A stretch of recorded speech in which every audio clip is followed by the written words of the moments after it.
delighted to host this webinar from Skillsminer. This is our first group webinar like this. What we want to do ideally is start to build a little bit of community spirit across our organisational colleagues, because we know that there's people from lots of different departments in their organisations who are faced with challenges around skills-based working and understanding that. So we want to try and create an open space where people can share input, understand some expert insights, and learn together, as well as understanding from each other what you can do. So I'm delighted today to bring together Koreen Pagano and Kristi Broom, both from the Rising Tide Cooperative. Koreen, she has quite a bio. So Koreen has been working with in HR and learning skills strategy, AI analytics and learning design for a really long time. She has product leadership roles from companies like LinkedIn, D2L, Degreed and Wiley. And so she's about to publish her second book, Building the Skills-Based Organisation. So Koreen, really glad to have you here. And Kristi has been helping organisations align people, skills and strategy to implement meaningful change.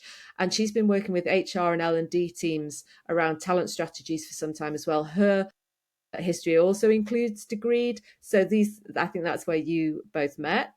And also Kristi, who is our CEO and founder of Skillsminer.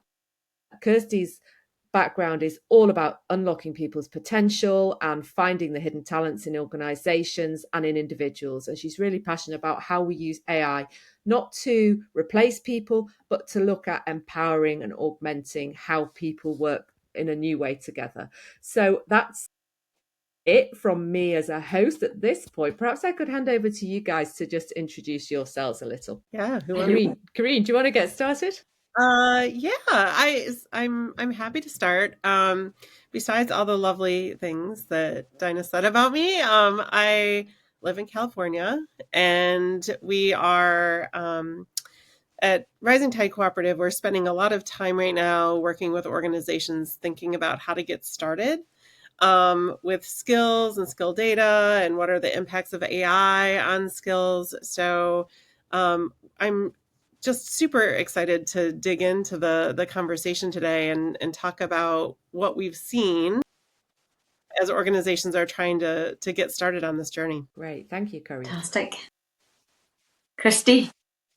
Sure. Do you want to jump in? Yes, absolutely. So yes, I always love hearing kind of my background told from somebody else's point of view. So Dinah, thank you for that.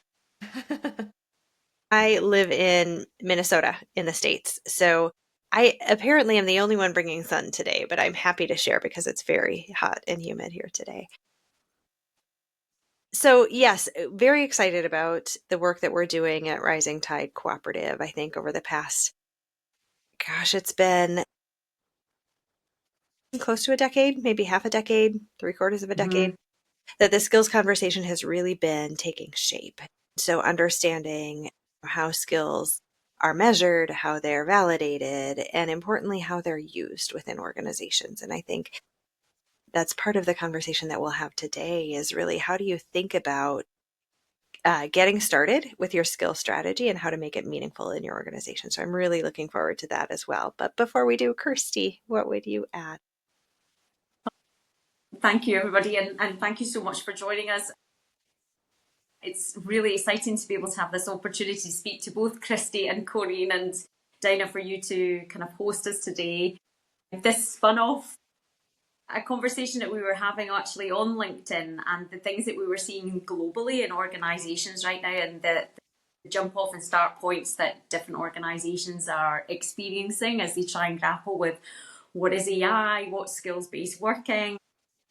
And this was just a great opportunity to be able to join up some of those dots. But I think first and foremost, from all of the work that we've done over almost the same time period, there was so much similarities in our kind of journeys and the things that we had. So that I thought it was really important that we started to share that with the community, because one of the things I kept hearing from other leaders in this space is that they all felt that they were kind of alone. Where do we learn? Where can we kind of come together to kind of share what works and where to begin in all of this. So it's a great opportunity to have this time with you both. So thank you very much for joining us. Wonderful, thank you. So I'm just going to give a little bit of housekeeping. We are recording this webinar and we will send out a link, and you can add any of your questions, and I've put Q&A because I'm sure as a community other people have got experiences that they want to jump in on that with people as well. So you can add your Q's and your A's in the chat, and we look forward to seeing lots of questions. So I'm going to kick us off with a big first question. What even is skills-based working? Okay. Oh my goodness. Well, it completely flips the traditional model on its head. That's the first thing that probably, and it's about making that start. It's about really understanding the work that you do in your organisation and then looking at that from a skills point of view, and then mapping and pulling that through everything, really. But I think that's the tough one for people looking at things slightly differently. Yeah, Koreen, I know you've got a view on this. I do. You've got a whole book. I do have a whole book of opinions on this. A whole book. So when I think about skills, and I think one of the challenges in answering this question is that everyone has a slightly different view of what a skill is or what skills are.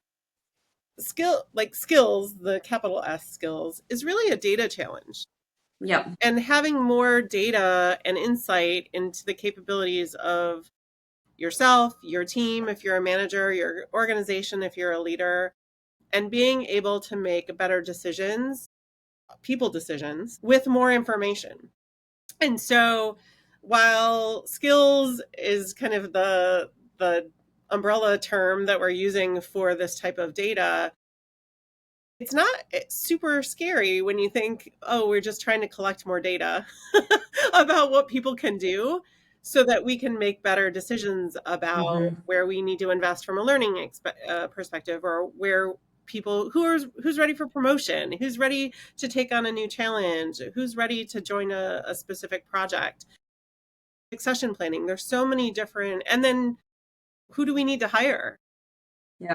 So there's a development aspect of how do we build skills in our existing workforce and in our people. And then there's some lens into, do we need to bring some folks with particular skills in to help augment what we already have? So I try to when I talk about skills, it is a super complex problem to solve, but it's because it's a data problem. You don't have to boil the ocean to get started with data, which is the good news in any data transformation. Like, even a little bit of data helps you make better decisions, and then you can add to that along the way. But I'll let Kristi weigh in because I could talk about skill data all day long. I think it's a great foundation. And so if with those thoughts in mind, right, I think it's because people are complex, right? And so when you think about the typical way we hire and manage people in organizations, we put them in a box, right? We put them in a job title or a job description or a role. But the reality is people are complex, and every one of us has more skills, more data than what is used or useful in that particular box that we've been placed in. And so when you think about a skills-based organization, it's looking at all of the ways that people can contribute inside the box that they're in, inside the role in which they are contributing today. But also as you think about the cross-functional projects and the initiatives and the transformations and the future of what your organization needs to do, and all of the ways that each of us as a complex individual can contribute to those outside of our individual place in the organization. Core function. Yeah. Wow. And I think also the other thing that I really want to say about that is we've maybe made it sound so simple as well. Although humans are complex, what we do in business now is changing so rapidly because of new technologies or ways of working, even remote working. It has altered the entire landscape of how we view that. So almost as if once we get one thing fixed and sorted, another thing shifts.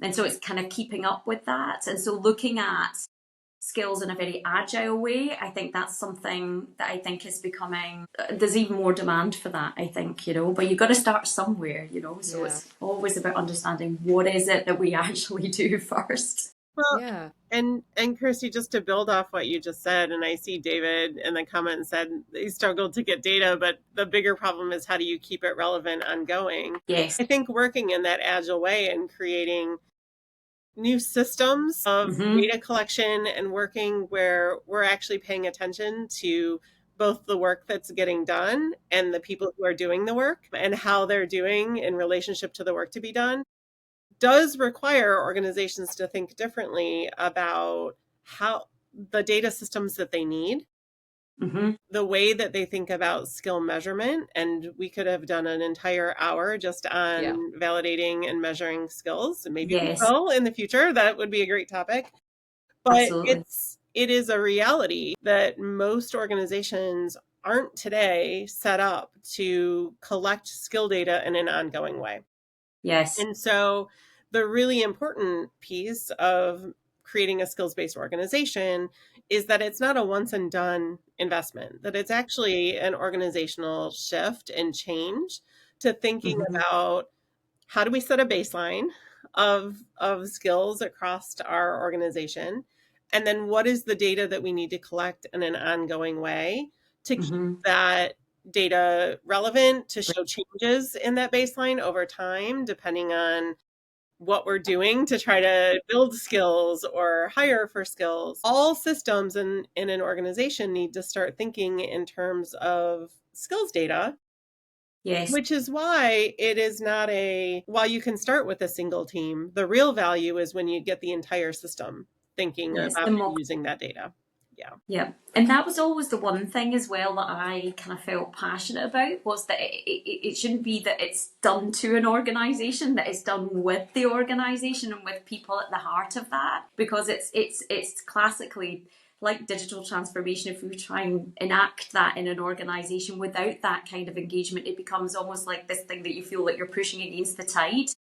And so taking people on that journey and making them feel that they're part of it and it's an empowered thing, or an empowering tool that they can work with and use in their role, then that's been the greatest kind of, if you like, light bulb moment for us in our kind of journey. Yeah, I think it's so important because, right, like, so to David's question or David's comment about keeping it relevant, I think organizations who struggle aren't focusing on the people aspect of it, right? That in order to get and maintain and keep relevant data, we need for people to do things, right? And sometimes that's very overt actions, like tell me about your skills and tell me about, how you would rate yourself. That's an overt action. And sometimes it's passive actions, right? Like monitoring and watching and inferring from the work that I'm doing. But in any case, I need to do something, right? I need to take action in order for the organization to benefit from my skills data. And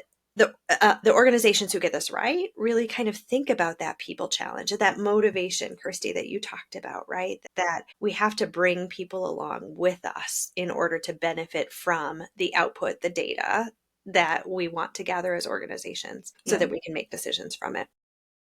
And interesting as well, Ed, you've just asked a question, do we need to change the way in which we manage the decision-making structure of the business? I think in some organisations, they're really privileged. They've already thought about that and they've maybe got a transformational lead or a skills, someone who's appointed chief of skills, and that's a really lovely, charmed position to be in. But in most organisations, they don't. They just start off in a team.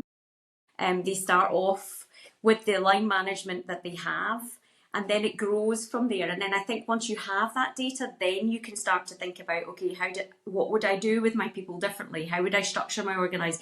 But I think it's like a horse before the cart, the cart before the horse kind of question. And I think that's why we called this webinar All or Nothing. Yes. For the audience, because sometimes when you're reading into skills-based working, we live in this space quite a lot. There's a lot of public sort of publications about this that say skills-based organization, skills-based working, and it feels like you have to do the whole thing. And to your point, Ed, on the Q&A there, do you have to change everything to become sort of skills-based or skill-enabled? Koreen, Kristi, I'd come to you on that. Do you have to do the whole thing, or can you look at this in a different way? So I have multiple answers to this question. Of course, it depends being probably one of them, yeah? there are some elements that you need to consider in moving to skills-based. One is that you need to consider governance and who is going to own and manage and kind of be responsible for the skill data. Different organizations handle that in different ways. Sometimes line of business areas or divisions manage their own skill data. Sometimes it's a centralized governance system. My bias is that even if you have distributed ownership of skills data, eventually central governance makes more sense because it's very hard to get agreement across different lines of businesses to have a consistent view to look at from kind of a 30,000 foot view organizationally. Also because you're trying to impact cultural change across an organization, back to Kristi's point of empowering your people to understand their skills. You want everybody to have a common language. So some of that central governance element is actually really important to make an overall organizational change. The other element of this is people managers. And do they need to, like, is some of their job changing because of skills? And so kind of going down the organization of what does this mean for me as a leader of people? And what it should mean is that you have access to more data to make better decisions about your teams. So does it change the decision-making structure? Maybe only in so much as you hopefully will have more data to make decisions. I also really caution against, like, everyone's already making people decisions today, right? Like, we already are making decisions based on some data that we've been collecting. Skills is usually an additional layer on top of that decision kind of data we've already been collecting. So I'm not necessarily recommending that, I don't recommend that you replace your other data sources with skills as the just use skill data to make decisions from now on. This is, think of it as like, now I've got a superpower, like, magnifying glass lens into areas where I didn't have visibility into before. So it may not necessarily change the manager kind of decision-making structure and process. It hopefully will just give you more information to make better choices. I see that definitely when people are not following in the same vein as their line manager. So they may not go on to do what they do, but they're moving across the business in a different way. So that line manager needs the most amount of information to be able to impart that with another kind of division or team. And having that insight, without it, we can't. It's a guesswork, or it's maybe someone's taken the courage to go apply for that job. But imagine when that's available to you, it changes the kind of conversations that we can have internally. So, and it's sometimes really difficult for your line manager to know how good you would be at that other job because that's not their expertise either in that kind of area. So I think it's exciting in that. Yeah, I like it. I like thinking about it as an extra lens and an amplification of, because again, if you think about traditional work and traditional structures, we all had a job description, we all had objectives, we all were measured against those. But again, we're complex human beings. We bring a lot of things to the organization that we may or may not be able to demonstrate on a regular basis, or we may or may not talk about, right? When we are managers coaching people, we're typically looking at the objectives and how well they're doing and where they need help and how things are going. And we may not talk about those other things like, what do you really like to do? And what do you want to do? And where do you see your career? And maybe it's not the seat that I'm sitting in as your manager. Maybe it is a seat across the organization. But having the data, having that lens, having that amplification allows managers to have those richer conversations with a person that extend beyond how are you doing in your day-to-day job. Yeah.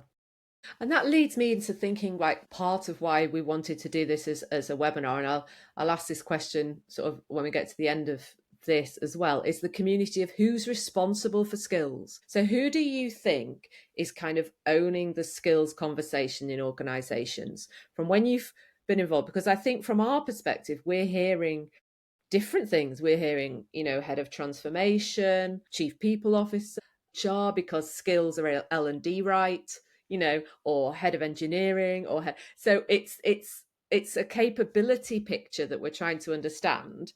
So who do you think owns that in the organization, and does that mean that we have to think about how we approach this from an organizational change perspective?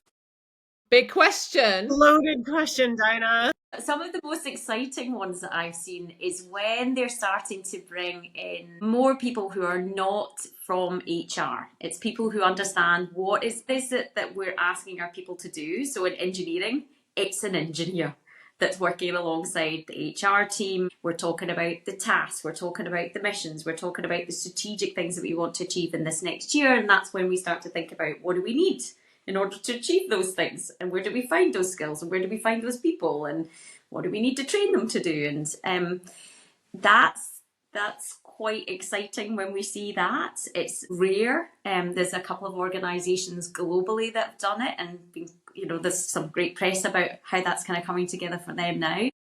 It's brave. I think it's a leap. Well, yeah. What have you seen? What have you seen? I always am interested into what's happening across the water. I know, across the pond. Yeah. Across the pond. So I've seen every configuration you can probably imagine. I see Kristi's nodding too. Here's what I would say. Most organizations start to look at skills from a use case. Okay. Many organizations are starting with multiple use cases at once because talent's like, well, we need to figure out skills for hiring. And HR is thinking, well, we need to figure out skills for workforce planning and succession planning and AI transformation and some centralized places.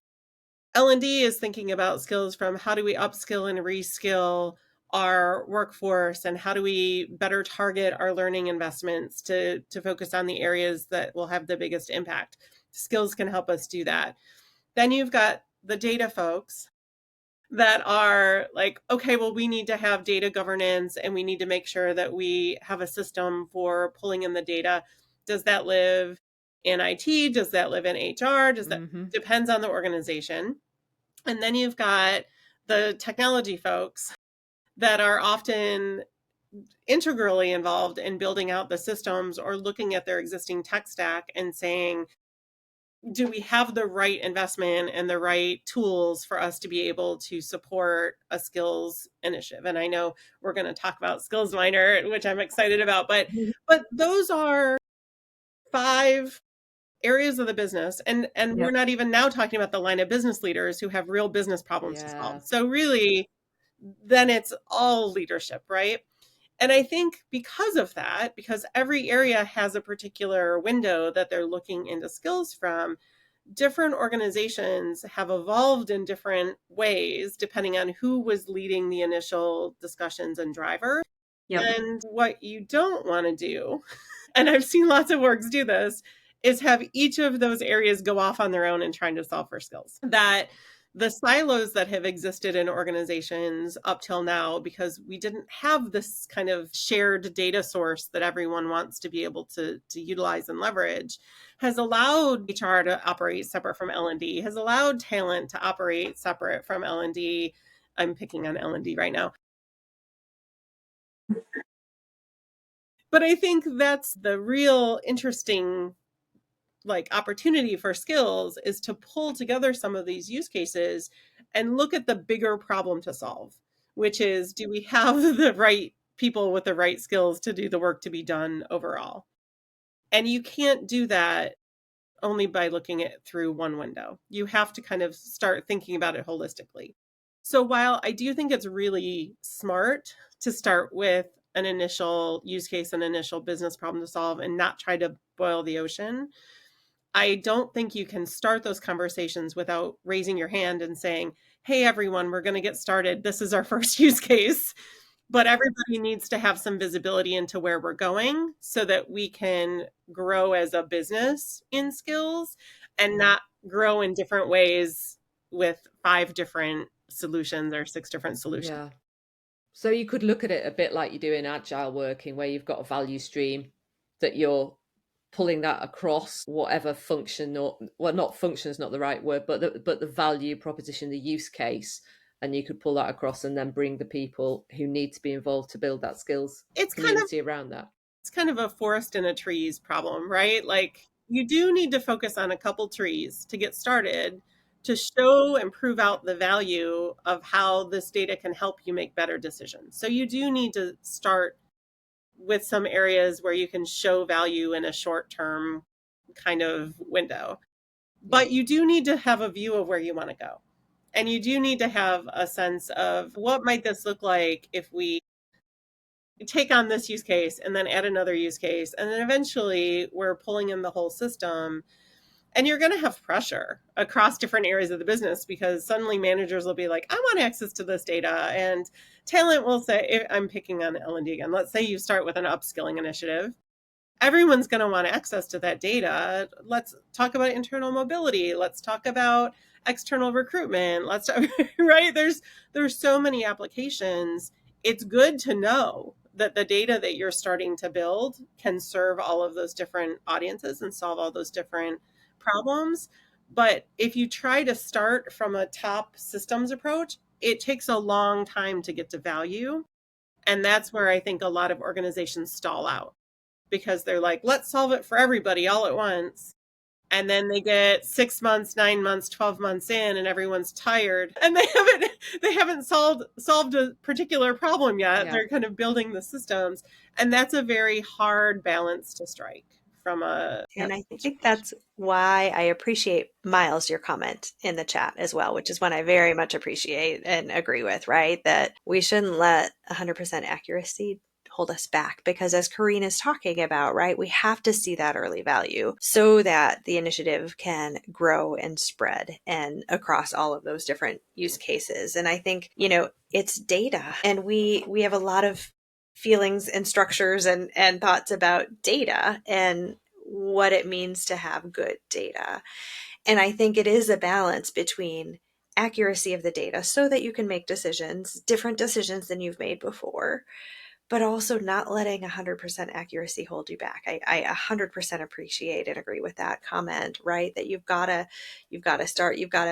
kind of establish that threshold as a council, right, across the organization among those various departments so that you can continue to move forward. Because the thing that we're not talking about yet, right, is that, understanding that skills is important in all of these different ways to make these decisions. But in order for it to become organizationally valuable, it has to rise up to a strategic priority. And we're not going to get there if we're muddled in the, is this 100% accurate? Do we have everything? So, getting to that point of value and raising skills to the C-suite as a strategic priority is, really critical for it to survive. Yeah. Couldn't agree more with that. It also depends on the level of accuracy really ties into trust. And so my mantra is always, what is the minimal amount of data that you can have to trust it to make decisions? And a lot of that depends on the type of decision that you are making with that data. So if you are looking at upskilling or reskilling investments, you can look at and have pretty accurate data across the organization and looking at trends to say, here would be the areas that are the best focus for our investment based on broad data. When you get down to a question of, should we promote Kristi?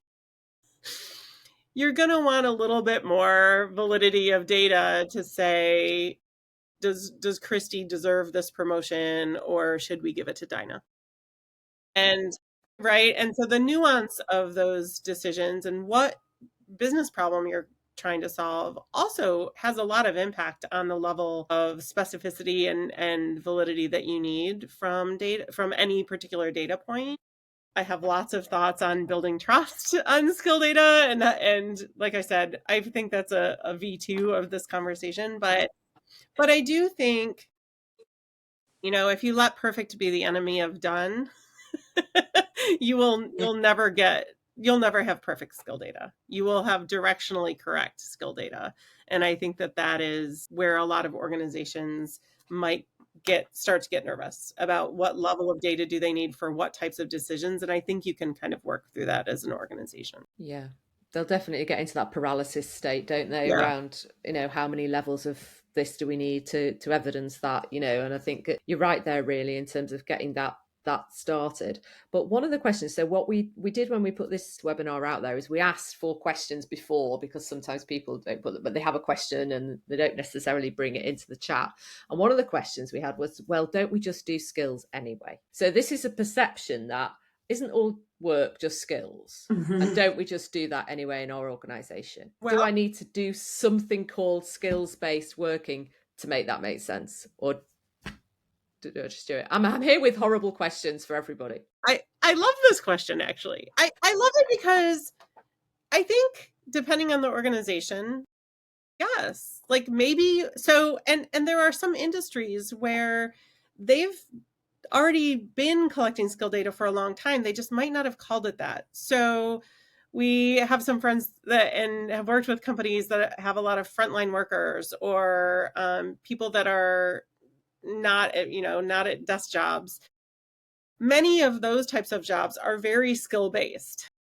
And someone's performance is very much tied to can they do this particular thing, which is a skill. So that is true. There are consulting organizations that build their entire consulting workforce based on their areas of expertise and what their capabilities are so they can go and advise other organizations. Most consulting organizations were super early adopters of skills-based working and skills technology because their business is built around the skills of their people and understanding what people's skills are. There are other industries, and so what I often like to ask a company to gauge where they are is how accurate do your job descriptions today reflect the work that people do on a day-to-day basis?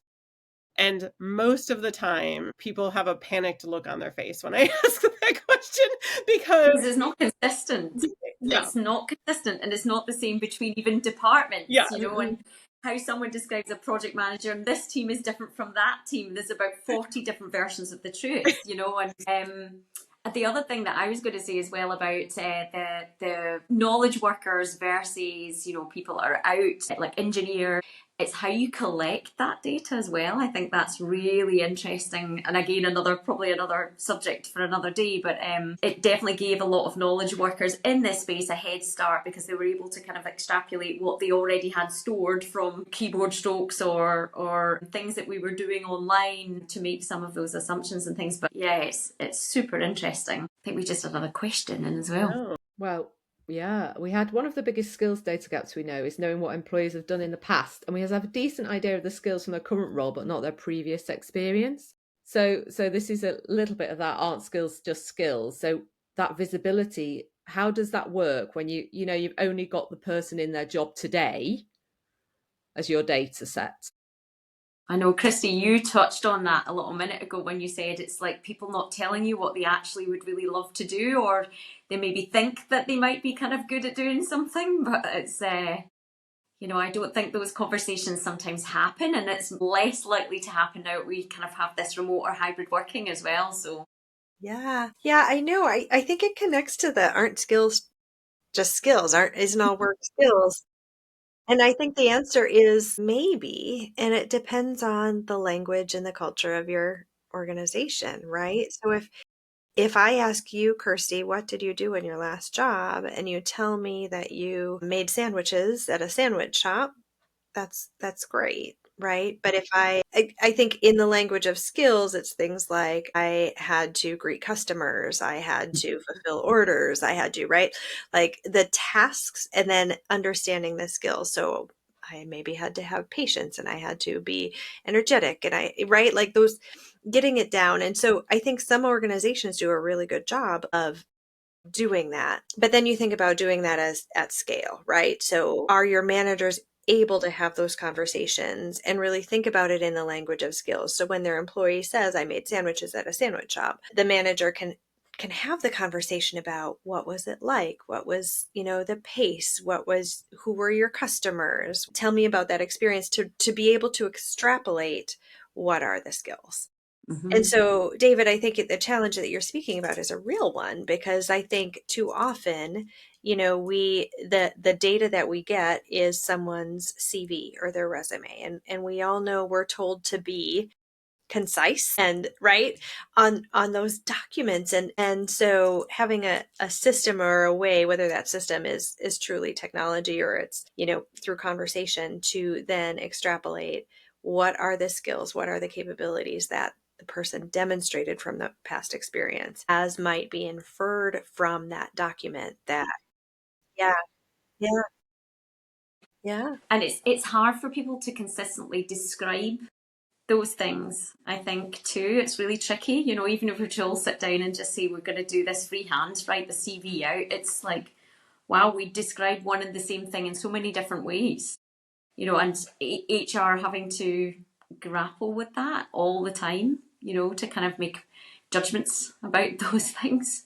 It's tricky. Well, and I think this speaks to if you really want skills to work, everyone needs to be able to participate in the system, including the employees understanding their skills and understanding that context. Because many skills initiatives right now are happening top down in organizations who are like, we need to get skill data, we need to make better decisions, we need to get this information.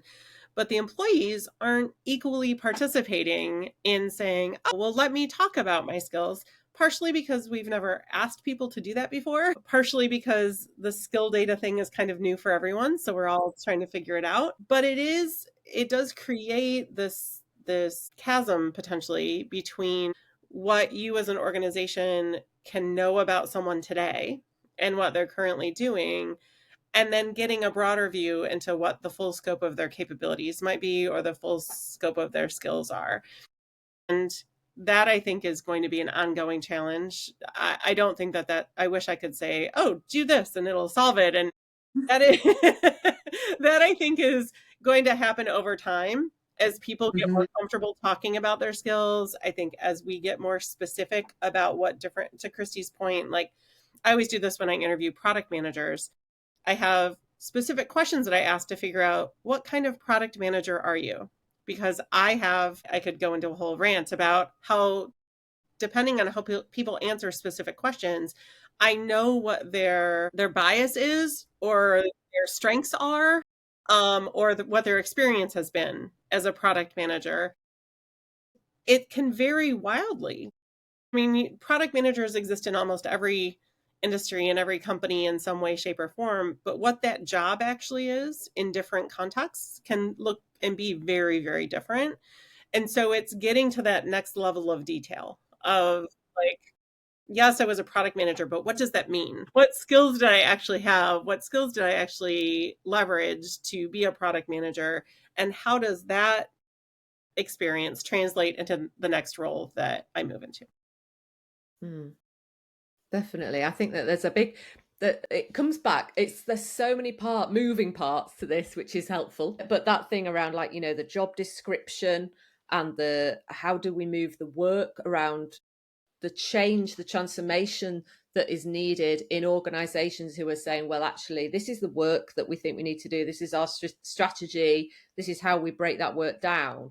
And I know Miles has put a comment in the chat about this, that it's about breaking it down around the value and how you move the skills around the work, rather than necessarily how you have an organization structure that you feed work into and hope that it gets done in that respect. So I know that you've got some thoughts, Koreen and Kristi, about how we articulate what the work is, and who knows what that work is. Yeah, there's a whole section of my book about this because the value attached to it. But thanks for asking that, Miles, because this, I think, is actually one of the biggest organizational like change management challenges of skills is if an organization has a more traditional structure of how they've thought about job architectures and categories and levels, and they've built whole pay structures around that, and they've built whole performance management systems around it, suddenly we're saying, well, maybe it's not this job architecture structure anymore. Maybe it's understanding the work that's actually getting done and being able to adapt and be more agile in deploying people to work as those structures are changing.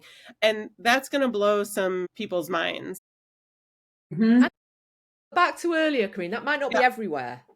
As well, that might not be your whole organization that functions like that. And it's back to the first question. It flips everything that we did traditionally on its head, you know. And it is a lot. It is a lot. You know? So what I will say is, I don't think there is a future in which those historical hierarchical structures survive long term. I don't think that that is how technology is moving us. I don't think that's like the influence that AI is having on the work to be done is challenging a lot of those hierarchical systems and putting pressure on them. Mm-hmm. And I think a lot of organizations are recognizing that now, that like, and it's a tension. It's a tension Something for else. sure, right? Like, and it's difficult conversations around whether the systems and structures that have served you previously will serve you in the future.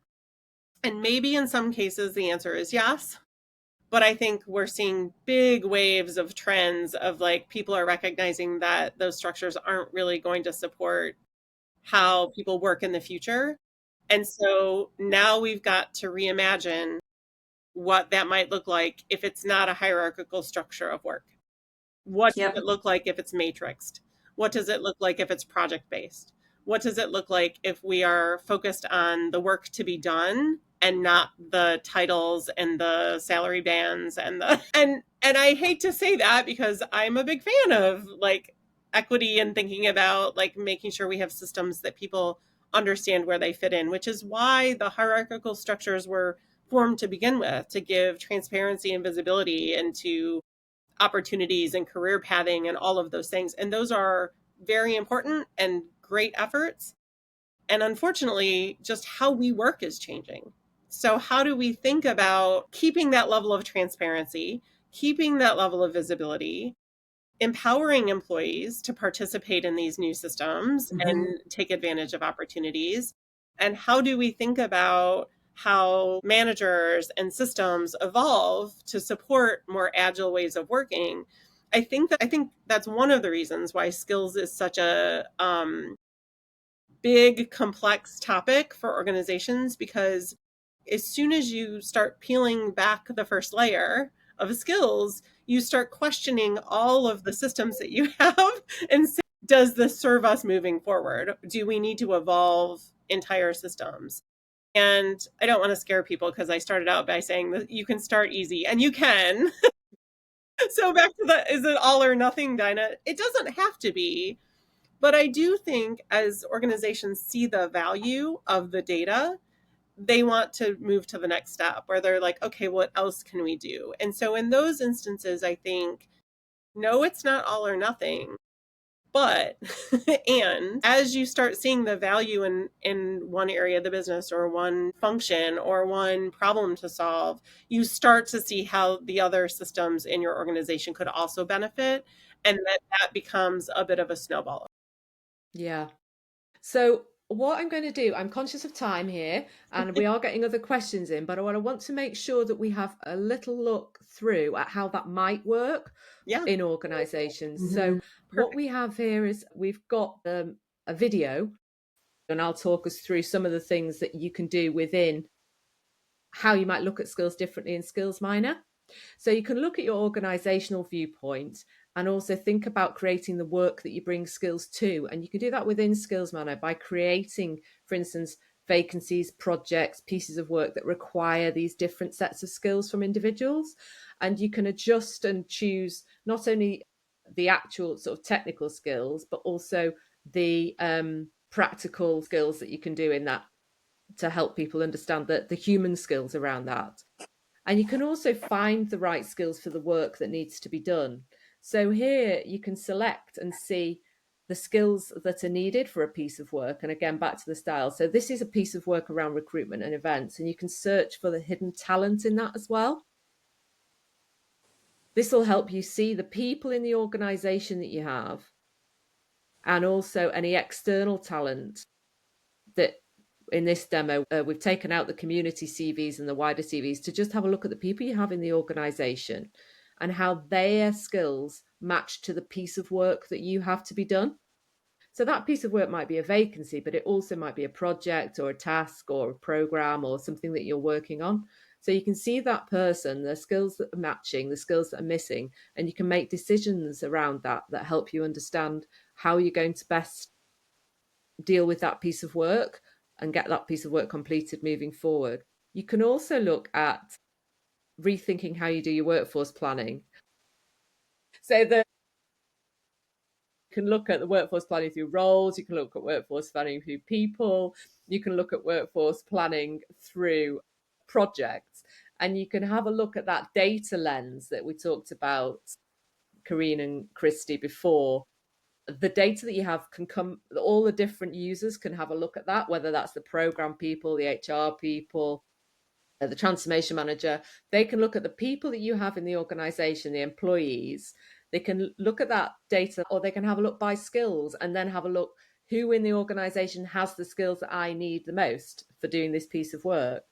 And you can also identify where you don't have skills, and obviously you have to put some L&D interventions in place and encourage people to improve their skills around things like that. So it's about using the data that you have, unpicking the skills, breaking down the jobs that people have done into those key skills, and then being able to utilize that in a new way and have a look at candidates like we see here with the skills that are validated at different levels, allowing them to do a role. So this will show the different intelligent view of workforce, but we've also got the employee perspective, which you talked about, didn't you? So how important it is for the employee to feel connected to this system, so they can see the vacancies available to them internally. And these, again, might be projects, programs. But how many times have people had that experience where someone else got something and you weren't sure how they got that secondment or how that piece of work, you might have the skills for that, or you might be missing key skills. And this is, as an individual, you can see if you're missing key skills, where you are in that picture and what you need to do to address that. But you can also, as an organization, you might pick up the person who's quieter. Oftentimes we're missing talent who are maybe quieter but have got the skills you need, because we can mistake confidence for capability in organizations. We're not always bringing representative skills to the table in that space as well. So as an individual, you can track through and see roles that work for you, how you're going to get new skills, how you're going to increase your skills, things you could learn and missions you could follow to improve your own profile and improve your own capability with qualifications and so on that take you towards jobs. So this is more about giving that articulated pathway for individuals to take them forward in the organization to increase their own skills. But these are strategically aligned skills then. So it's not just like, oh, we have an L&D catalogue, please go and pick what you need. This is about us understanding the skills that we need as an organization to deliver the validated interventions that we have. And these things are going to reduce attrition and start bringing more skills to the fore. This encourages you, hopefully, and to the people who are on the webinar, to understand that we have the ability to look at that data and cut and slice it for the different viewers, for the different needs, for the different intentions, so that it fits strategically at a high level to help you with your workforce planning, and then all the way down to the individual level, so that you can understand how your pathway works inside an organization. So we have a couple of other questions that have flown in. Oh, wow. Ed, and this is one that we had sent before as well, Ed. So you know you're in good company with somebody who's already fired this question in. So what are the real benefits of skills-based working? Who benefits organizationally and individually? Why? I think both. I don't know, from an individual point of view, I don't know how many times I've seen people, just like what you said, Dinah, undervalue their capability or capability to do something inside the organisation. It might not be exactly what their line manager thought that they should do. I also think then that stops people getting restless, and thinking, okay, I've been here for 18 months now, what next? And does that mean I need to leave because I can't see what that next step looks like? And for the organisation, they're equally benefiting in the retention and the people looking at what it is that they can do to contribute more to kind of the productivity or profitability of the business, but seeing themselves strategically aligned to that, I think helps to bring, it correlates back to culture, and I feel valued as an employee then as a result of that, because I'm being taken along with that journey rather than just being told what to do or trying to feel how I navigate through things when that might not always be very clear. So that's the kind of top things that I've definitely seen. And then, yeah, for sure, it hits the bottom line when people deliver on projects on time. And that's nice, because we didn't maybe have to go out, recruit for lots of people, or, we had the capability in-house to do that. We did a bit of upskilling, but we got there together. That's incredible when you hear people bring stories back like that. But Yeah. it's a starting point. I think something we don't consider, but Dinah, you said it. And by the way, calmness under pressure is one of your core skills. So you demonstrated well there. So yes. Is the reducing bias, right? So you talked Yes. about Dinah, right? Confusing confidence for competence, right? And so having a system in place that equalizes that, right? That takes away the biases that we see when we're, humans judging other humans and their capabilities. I think that is a unique benefit for both the organization and the individual. When you think about all of the hidden talent that could be doing other things, wants to be doing other things, but just doesn't have the literal voice to be able to raise their hand. Yeah. I think a lot about, so one, just to get back to the original question, I think there's value all along the participants in the system. I think organizationally having a view of the skills that you have, looking at trends, investment, like broad scope visibility is super empowering for an organization, especially most haven't had that level of view of their workforce before. I think managers and leaders can have a better sense of their team and their skills. So lots of high level investment pieces. But I think for me, the biggest impact is usually between people managers and employees. That the people managers, I did love the confidence and competence like confusion, but I don't think a lot of managers are super confident in giving feedback to their employees. I think that, and there's two lenses that managers have to operate from. One is, how are you doing in your current role? And the second is, what do you need to be working on for your next role and kind of the state. And my experience in working with managers and teams is that a lot of managers are uncomfortable having those conversations, both about current performance, because they are anecdotally pulling in examples of instances of performance data to try to have those conversations. And they are super not confident about what someone needs to be ready for a next role, especially if it's not within their team, if it's outside of their capability. And so for a manager, if you believe that one of managers' roles is to coach and mentor and develop their people, we don't give managers a lot of data right now to have those conversations. And so a lot of it is opinion and bias and influenced by the latest data point that they've received. And so these types of systems really do empower managers. And then when I talk about anything, I think about how I would want to participate in the system, right? Like, what would it mean for me?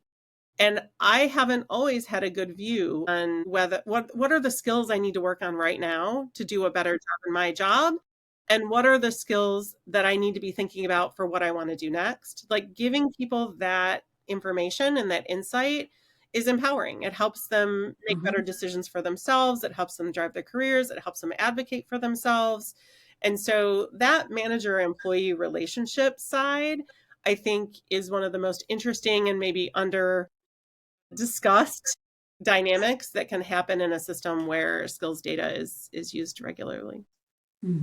Yeah, really valuable performance reviews would be, transformational across most Think of all the across most time. businesses. Yep. Yeah, definitely. I think But democratizing opportunity, I think that has been one of the top things I've always wanted to be able to see. People see their own potential and their capabilities in developing them. Well, I'm conscious that we've hit the hour.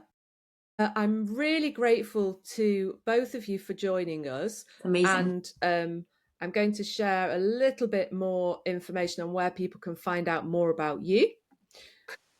This is Koreen's book. You can pre-order it as well. You can pre-order it. Yes, it comes out the end of September, but you can pre-order now.